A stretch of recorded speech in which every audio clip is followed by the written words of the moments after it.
The financial assets of Canadian households have been growing tremendously fast over the last few years, particularly in the last 2 years with very positive market effect and some flows, of course, also coming into the market. We've seen new high watermarks in terms of total accumulated assets. So the sum of retail deposits, investment funds, and securities in multiple distribution channels reached $7.7 trillion at mid-2025. And we haven't finalized the numbers yet, but it seems pretty clear that we're going to reach the $8 trillion mark for the first time. This is all discretionary money that could be moving from one category to another, from different products, of course, to another. And of course, good part of the growth in the last little while has been mainly connected with investment funds. Retail deposits to some extent have been suffering in this kind of environment with very positive markets. But now a very, very interesting component of growth, investment flows, so net new savings for the household sector, is a metric that has been under a lot of pressure in recent years. So we are coming from the pandemic where we had extraordinary amounts of net new savings being accumulated by the household sector. And after that, with higher interest rates, inflation also, of course, more money going towards paying for day-to-day kind of expenses, more money going towards servicing debt thanks to higher interest rates.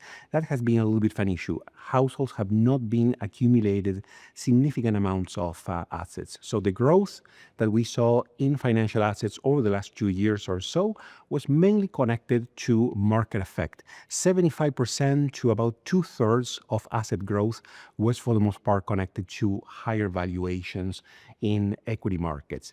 Retail deposits, relatively positive overall, but of course, very, very far from the metrics and the net new money coming into deposits during 2022 or 2023, when GICs in particular were attracting tens of billions of dollars. So in 2024 and especially in 2025, GICs have seen, for the most part, net redemptions. Part of that money was maybe recaptured by high interest savings accounts and checking accounts, but the majority of the retail deposit segment has been under quite a lot of pressure.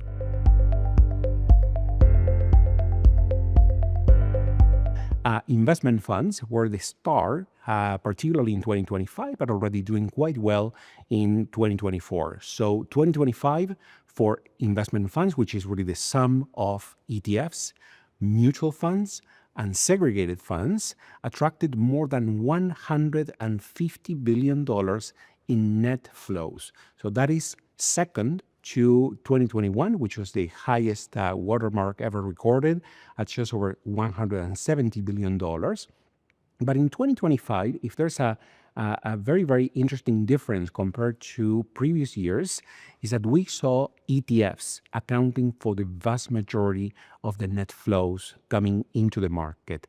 Something that, of course, is manifesting in Canada, something that is, for the most part, a very global phenomenon. We continue to see globally ETFs doing particularly well.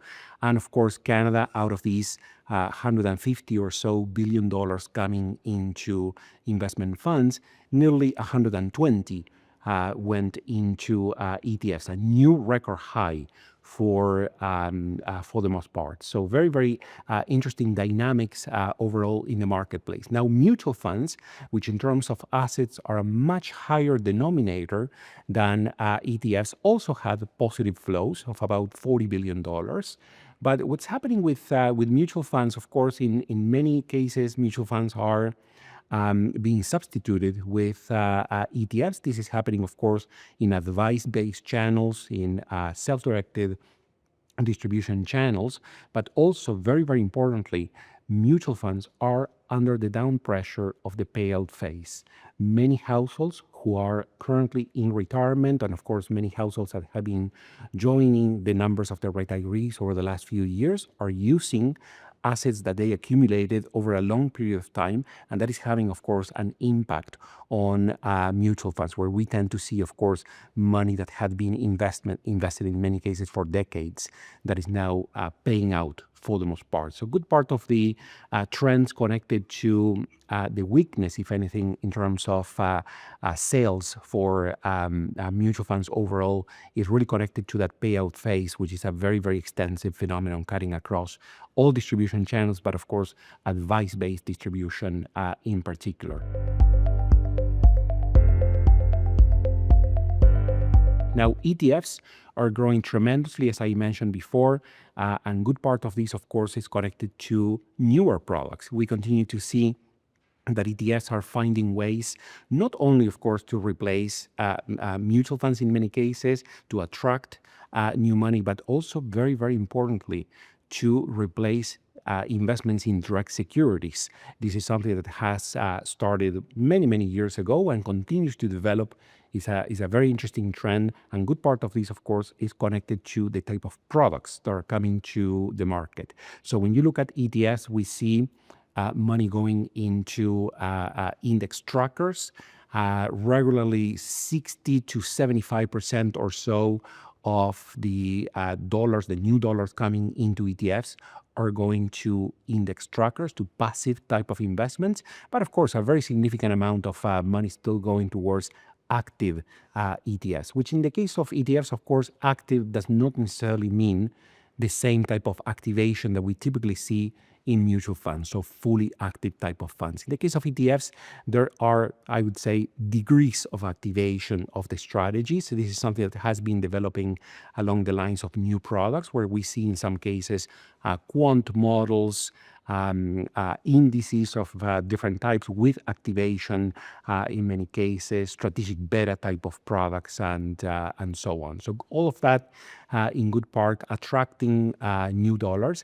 A newer phenomenon also developing within ETFs are the asset allocators, ETFs of ETFs, equivalent to the funds of funds available in the mutual fund industry. The ETFs of ETFs are also doing particularly well in online discount brokerages, in self-directed investment channels. So very, very interesting trend overall. And then another category relatively new for the ETF industry are the ETF share classes of existing mutual funds.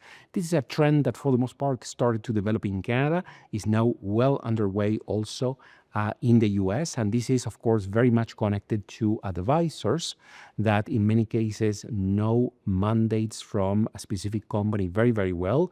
They want to continue to work with that. But of course, in many cases, they are incorporating more ETFs in their practice.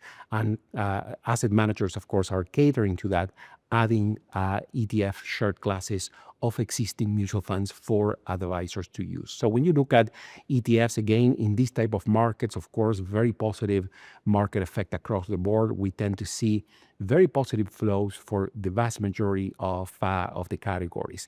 And across distribution channels, ETFs are growing primarily in online discount brokerages and full service brokerages. Also outside of that, in bank branches to some extent, where ETFs are primarily wrapped into mutual fund structures, also in robo-advice type of channels. But the bulk of the assets, more than 85% of the ETF assets in Canada are held in self-directed channels in online brokerage and full service brokerage. Just to put this in perspective, in 2025, online brokerage assets overall, total assets, more than $1.1 trillion in assets, grew at over 20% during the year. Within that, ETF assets grew at more than 45%. So certainly replacing also good part of the holdings in these distribution channels, particularly equities and also direct bond holdings.